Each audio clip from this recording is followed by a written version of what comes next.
Greetings, Acolytes of the Force, and welcome back to the Archives. Among the vast expanses of the galaxy and the trillions of planets that lie within it, we are all aware that some of these systems are far more dangerous than others. Whether due to inhospitable weather, environments, or even something more mystical and Force-related, there are just some places that you do not want to visit. But today, we are not actually going to be talking about a dangerous planet as we usually do, but rather, we are here to discuss the deadliest moon in all of Star Wars lore. Duxun, also known as the Demon Moon, is a vicious and hostile place that in some cases outshines even planets in how dangerous it is. Ironically, despite its infamous reputation, it is an important site for some of the most titular moments in all of galactic history, in particular having to do with the Mandalorians. However, eventually the Sith would come to claim this moon as one of their favorite places to visit. As we update our holocrons and star maps with each and every day, we want to ensure that all of the spacefarers passing through here will get a fair chance at learning when we upload. So if you haven't already, be sure to hit that subscribe button so that you too will be prepared for all of your travels. Now Acolytes, let us begin. Duxun is the largest moon orbiting the planet of Andon. It's so big in fact that many consider it to actually be something like a twin planetoid. Duxun also orbits so closely to Andon that once a year in the summer, their atmospheres will actually briefly merge into one, information that will be important later. But what makes Duxun so spectacularly dangerous is the native jungle and all of its inhabitants, plus the fact that the entire moon is steeped in the dark side of the Force. Ironically, the moon itself has a rather livable and temperate climate, one that can support the lush jungle biome, mirroring the forest moon of Andor in a very similar way. What makes Duxun so deadly is actually the predatory species that live there. There are many that prey on unsuspecting visitors like the small and conniving bomas, or the large, armored Zak eggs. However, two of the most prevalent and deadly creatures are the Drexels and the Malaras. The species known as the Malaras were quadruple red predators with razor-sharp claws and massive teeth. They usually had red skin and long, lizard-like tails with stinger barbs on the end of them that leaked powerful acid. But this wasn't nearly the worst part about them. Malaras were Force sensitive and could use the Force to cloak themselves. They were able to use a chameleon effect for the active camouflage, and they could hide their Force signature to the point where only a highly trained Jedi or Sith could perceive their vague presence. Darth Bane himself would actually face off against one of them and one of these predators during his visit to the moon, and the duel was no small feat for even one of the greatest Dark Lords. Drexels, on the other hand, were massive winged beasts that were a cross between avian and reptilian in nature. They had faces like spiders with multiple eyes and fangs the length of a human arm. Their wingspan averaged about 20 meters in diameter, and some were known to grow to the size of even krayt dragons. These beasts were actually the titular monsters that began the event known as the Beast Wars of Andon, as riders trained and mounted these winged monsters and were able to ride them between the atmospheres of Duxun and Andon whenever they met in the summertime.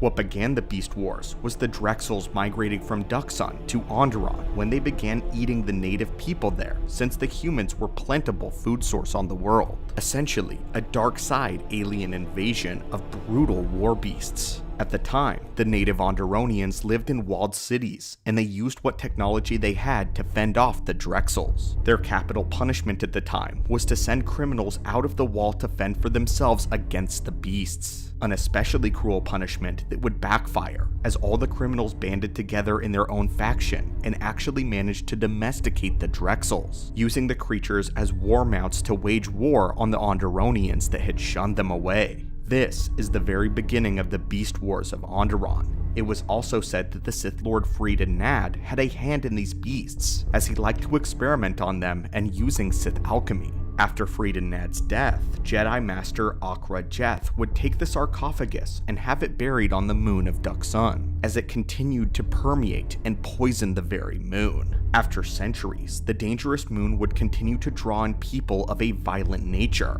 the Mandalorian Neo-Crusaders, who would set up a base camp there during the old Sith Wars. But after the defeat of their leader, Mandalore the Indomitable, his escape attempt would be halted as he was shocked down on the moon of Duxun. It was there that Mandalore was eaten alive by the moon's savage beasts. His mask would later be found by another Mandalorian who took up the mantle as Mandalore. But the Mandalorians were not done with Duxun. Many years later, the Mandalorians would return to the moon and make it their primary base of operations under Mandalore the Ultimate. This is where Mandalore the Ultimate would reside during the Mandalorian Wars, in which Revan actively participated in. And it was on the moon of Duxun where Revan and Mitra Surik led an all-out assault on the fortress of the Mandalorians, a battle which proved to be the bloodiest of the entire war. The Mandalorians had highly upgraded their headquarters with all sorts of minefields and explosives, which cost the lives of hundreds, if not thousands, of Republic troopers. The casualties that day were horrific,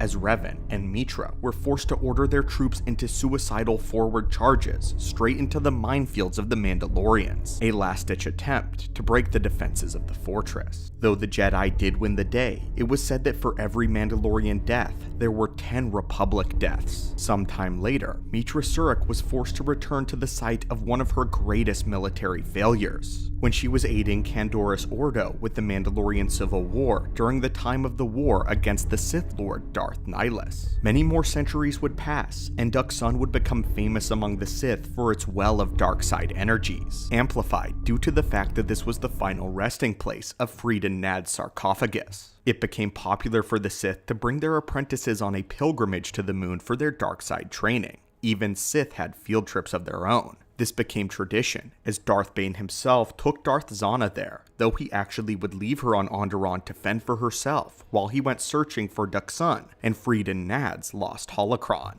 It would be on the world of Duxun where Bane would acquire his famous Orbalisk armor, as it was Nad's tomb that contained the vile creatures that were native to the moon. Bane's ship would be destroyed upon entering Duxun, so to return to Onderon, Bane used the dark side to command the minds of the Draxel and ride it through the merging atmospheres of the planetoids, like the old Beast Riders did. It was after this that Bane got to test out his new Orbalisk armor by getting into a skirmish with a group of Beast Riders that had attempted to kidnap Zana. Needless to say, Darth Bane butchered them all. But anyway, my friends and acolytes, this was the deadly history of the moon known as Duxun, and the moon that the Sith loved to visit. I hope you enjoyed this lore breakdown, and if there are any other planets or places in the general Star Wars lore that you would like to hear us talk about and create a holocron, be sure to comment down below what you would like to see highlighted in future lore.